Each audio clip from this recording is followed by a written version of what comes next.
आणखीन एक महत्त्वाची बातमी, हिंदू हृदय सम्राट बाळासाहेब ठाकरे स्मारकाच्या पहिल्या टप्प्याचं काम हे पूर्ण झालेलं आहे।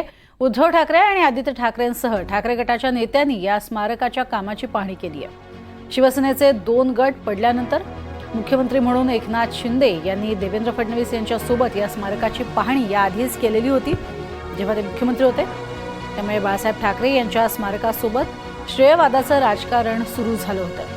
दरम्यान या स्मारकाच्या पाहणीनंतर उद्धव ठाकरेंनी पत्रकार परिषद घेतली आणि ज्यांनी बाळासाहेबांचे विचार सोडले नाहीत त्यांना स्मारकाच्या उद्घाटनासाठी आमंत्रित करणार असल्याचं उद्धव ठाकरे यांनी म्हटलं।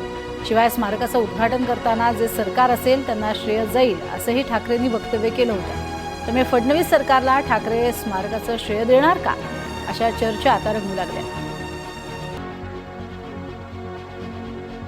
टप्पा 1 आज पूर्ण झालेला आहे। टप्पा 1 पूर्ण झाल्याशिवाय 2 होऊ शकत नाही। टप्पा 2 आधी पूर्ण केला असता तर मग टप्पा 1 कधी केला असता। तरी सुद्धा अगदी काही टप्प्याची मॅच होणार नाहीये। हा टप्पा 1 आणि टप्पा 2